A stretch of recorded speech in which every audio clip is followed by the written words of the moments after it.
आज हम लोग यहाँ पे बैठे हुए हैं डिस्कस ये करने के लिए कि एग्जाम से रिलेटेड जो भी आप लोग का डाउट्स है ना, जो भी एग्जाम रिलेटेड जो भी आप लोग का प्रॉब्लम है उसको लेकर हम लोग डिस्कस करने वाले हैं।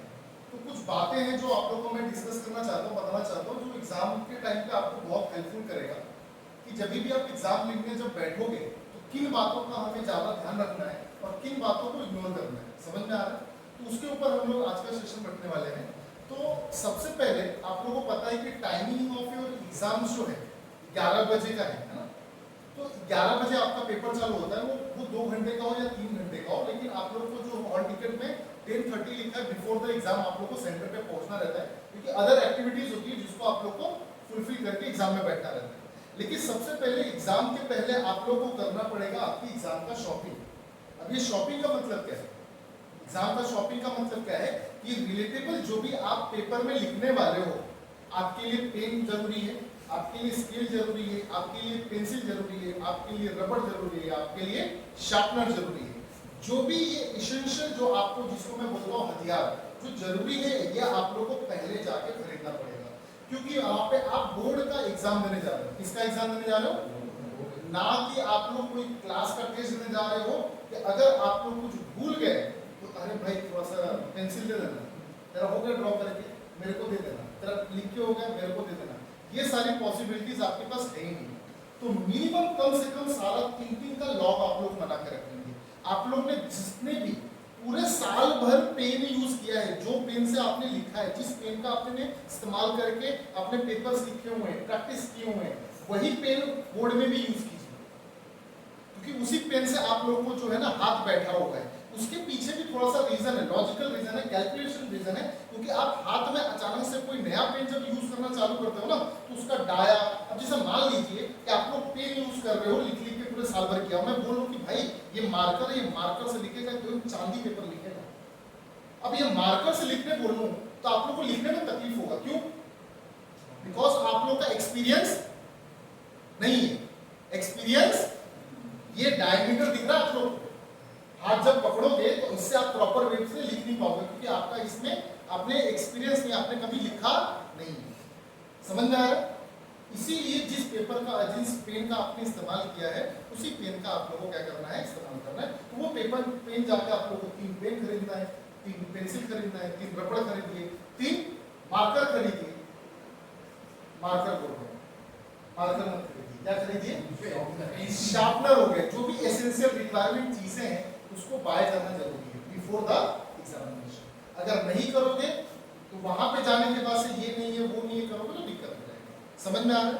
क्लियर? सबसे पहली बात। अब जब ये सब चीजों का, और ये कॉमन आप लोगों का प्रॉब्लम है खास करके बॉयज का, कि आप लोग को जैसे कि जनरली भी लेक्चर होता है तो बैग खोलते तो मिलता है, अरे सर वो तो अलजेब्रा तो लाना ही भूल गए, गलती से ज्योमेट्री आ गई। एग्जाम में भी हो सकता है, शॉपिंग किया है, शॉपिंग करके कपाट में नहीं रखना है। समझ में आ रहा है? शॉपिंग करके आप लोग अपने पास रखिए जो आप लोग बैग यूज करने वाले हो, और जाने से पहले, एग्जाम के पहले जो पाउच में आप देखिए सब चीज है बरोबर से। एक बार आप एग्जाम सेंटर के पास गए और आपके क्लासरूम एग्जाम हॉल के पास गए, उसके बाद से आपके पास कोई ऑप्शन नहीं है इस सब 2 मिनट में बैग से निकाल, वो सारे ऑप्शन नहीं है। तो सबसे ज्यादा जरूरी इन बातों का ध्यान रखना, क्योंकि अगर आपके पास पूरा पढ़ के और इसी सब की चीज की कमी है तो पढ़ के कोई मतलब, जब आप लिख ही नहीं पाओगे। तो फर्स्ट रिक्वायरमेंट है आपका हथियार जो है अपने पास रखिए, वो आप लोग का पहला रिक्वायरमेंट है। जैसे आप एग्जाम हॉल में जैसे पहुंचेंगे, 11 बजे से पेपर डिस्ट्रीब्यूट होगा, तो सबसे पहले आप लोग को आंसर शीट मिलता है। क्या मिलता है? आंसर शीट मिलता है। और वो आंसर शीट बेसिकली क्या रहता है पता है? उसमें स्टार्टिंग के फर्स्ट पेज में आप लोग का टाइम कंज्यूमिंग पार्ट रहता है जो आपको पहले फिलअप करना रहता है।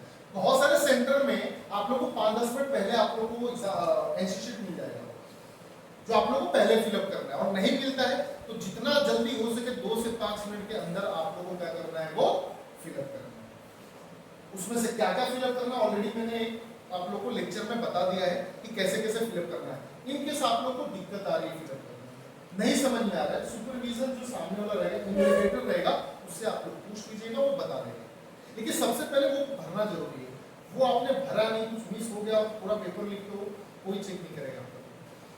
समझ में आ रहा है? इसीलिए जो सुपरवाइजर जो रहेगा ना, सुपरविजन वाला, वो पहले आपका यही चेक करेगा, सबके पास आके चेक करेगा सबने भरा है क्या, सबसे पहले वो भरवाएगा, होलोग्राफ चेक को आएगा पहले वो कर देगा, बाद में पता।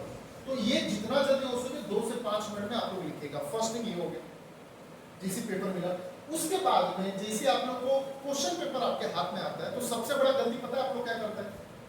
सबसे बड़ा गलती करता है आप लोग पूरा पेपर देखने लगता है, क्वेश्चन पेपर मिला है कि नहीं, कि पूरा पेपर निहारने लगता है कि पेपर में क्या आया है, कैसा क्वेश्चन पूछा है। ये सबसे बड़ा गलती है। इसमें आप लोग का 2 बिगर लॉस होता है, सबसे बड़ा 2 लॉस होता है। इसका कोई प्रॉफिट नहीं है, कोई भी एक लॉजिकल प्रॉफिट कोई नहीं बता पाता। ये जो भी लोग आप लोगों को सलाह देते कि पहले पेपर को एनालिसिस कर लो, कोई जरूरत नहीं एनालिसिस करके। तुमको एनालिसिस में मार्क्स नहीं मिलने वाला है, तुमको मार्क्स किस पे मिलने वाला है?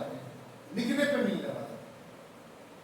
इसका सबसे जो 2 गंदा लॉस होता है, वो पहला लॉस है आप लोग का टाइम। क्या आप लोग जो है, आप लोग स्टार्टिंग के जो भी 2, 5, 10 मिनट जितना भी समय लेते हो पेपर देखने में लगा देते हो। मिनिमम 5 मिनट तो वहां चले जाता है कि पेपर को आप देखते हो कैसा क्वेश्चन आया है। क्या जरूरत है देखने की? भाई पूरा पेपर लिखना ही है ना, घर पे मिलेगा लेके जाके, बैठ के निहारते रहना, देखते रहना। तो क्या जरूरत है पहले पेपर देखने का? कोई भी रीजन नहीं है, कोई भी लॉजिकल बात नहीं है पेपर देखने की। पहला लॉस आपका टाइम लेके जाएगा। दूसरा सबसे बड़ा लॉस लेके जाएगा कि मान लीजिए कि पेपर आपने देखा और उस पेपर में 2-3 क्वेश्चन आप लोगों को ऐसा मिल गया जो आप लोग ने पूरे साल भर में किया ही नहीं है, आता ही नहीं है। उधर ही मम्मी पापा चिल्लाने लगे, अरे मम्मी तो आया ही नहीं है, कैसे करेंगे, कैसे होगा। उधर ही आप लोग की हल्की पुक्की टाइट हो जाएगी और उसके वजह से 1 से 2 क्वेश्चन के वजह से आप लोगों का पूरा पेपर जो है ना खराब हो जाएगा। पूरा का पूरा पेपर जो है क्या होने वाला है? खराब होने वाला है। समझ में आ रहा है? इसीलिए आप लोग को ये पेपर जो देखने वाला बात है, ये पेपर देखना बिल्कुल नहीं। समझ में आया? तो अभी तक मैंने 3 इंपॉर्टेंट बताए। पहला क्या आप लोग का हथियार का शॉपिंग करना, दूसरा पेपर जिसे आंसर शीट आए आंसर शीट को पहले भरना, और फिर तीसरा क्या करना, क्वेश्चन पेपर को देखना। नहीं, 2 नुकसान मिलते हैं, कोई फायदा नहीं मिलता। अब उसके बाद से करना क्या है आप लोग? उसके बाद से जनरली हमें करना क्या है कि जैसे ही क्वेश्चन पेपर मेरे हाथ लगा है, क्वेश्चन नंबर 1 दिख रहा है ना, फिल इन द ब्लैंक से आप लोग उसको लिखना चालू कीजिए। क्वेश्चन नंबर 1 का 1 जो दिख रहा है लिखना चालू कीजिए। आ रहा है ठीक है, नहीं आ रहा है जगह छोड़ो आगे बढ़ो। सिंपल सा पेपर में डायलॉगबाजी करना है, जगह छोड़ो आगे बढ़ो। नहीं आता है, क्वेश्चन नंबर 1 का पहला देखा आपने, नहीं आता है ठीक है, 2-5 मिनट दिया, आपको लग रहा है। 2 चीजें आपके एग्जाम सेंटर में आपके साथ होती हैं। आपको क्वेश्चन देख के लगेगा कि हाँ मैं कर सकता हूँ, मैंने कभी देखा है, इसको ट्राई करके। और एक होता है कि मुझे आता ही नहीं है। जब आता ही नहीं है उस पर समय मत बिताओ, उसको क्वेश्चन नंबर लिखो और जगह छोड़ो और आगे बढ़ो। और जहां पे आपको लग रहा है कि हाँ मैं कर लूंगा, उसके लिए आपको देखिए, मैंने आप लोगों को बहुत बार समझाया हुआ है कि जो आप लोग का नमक है खाने में वो स्वाद अनुसार होना चाहिए, और जो मार्क्स है वो औकात अनुसार होना चाहिए। तो मार्क्स जितना है उतना ही उसको समय दीजिए। अब 1 मार्क्स का क्वेश्चन है, वहां पे गुस्से में, ईगो में आके नहीं मेरे से होगा, ऐसे कैसे नहीं होगा, वही करके बताएगा, उससे लड़ाई झगड़ा करना चालू कर दोगे, समय ज्यादा जाएगा। ये सब काम नहीं करना है, ये सब अवॉइड करके हमें सिंपली क्या करना है, क्वेश्चन नंबर 1 का ए पढ़ा, आ रहा है नहीं, मुझे लग रहा है आएगा, मैं ट्राई किया, आया, 2-5 मिनट में नहीं आया, क्वेश्चन नंबर 1 का ए का खाली जगह छोड़ा, आगे बढ़े। क्वेश्चन नंबर 2 का आ रहा है क्वेश्चन, हाँ लिख रहा है, आगे बढ़ गया।